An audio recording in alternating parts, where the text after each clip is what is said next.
Hi, fun seekers. In this podcast, I want to share a word of encouragement to the hardcore. By hardcore, I mean those of you who are all in when it comes to following Jesus Christ. You've held your nose and have taken the plunge into the deeper journey. I have 3 points to make specifically.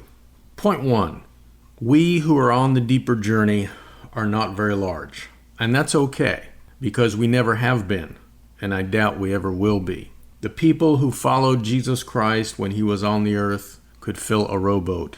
Then, after he ascended, there were only 120 who were fully following him. Zechariah chapter 4 says, "Do not despise the day of small things."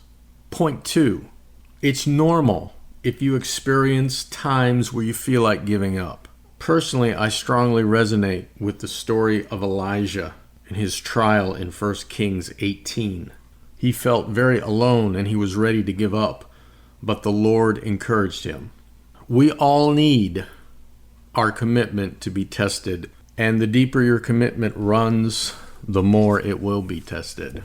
I bow low to the man who waited until his 30s to serve the Lord and is still burning for Christ at age 60. The man who hasn't made it easy for himself.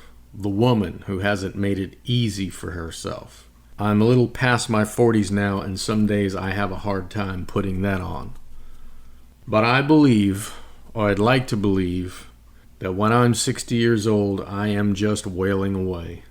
Wailing away at the same thing that I was wailing away at when I was 28 years old and got the first glimpse of God's eternal purpose. I hope and I do believe that my commitment is for life.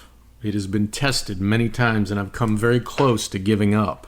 How close? Let's see, in my lifetime, I don't know, in the last week, 12 times. Oh, man. That's a joke, folks. Remember Paul's words, "Do not be weary in well-doing." You are not alone.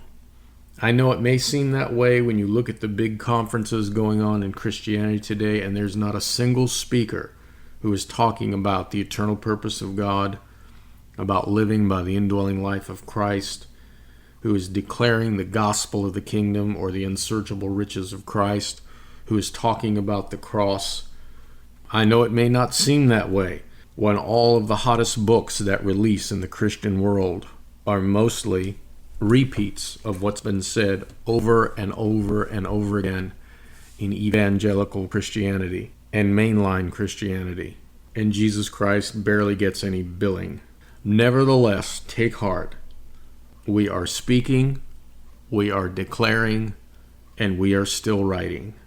And although it may be small in comparison to the big movements that are going on right now, it is making an impact, and the Lord is honoring the devotion.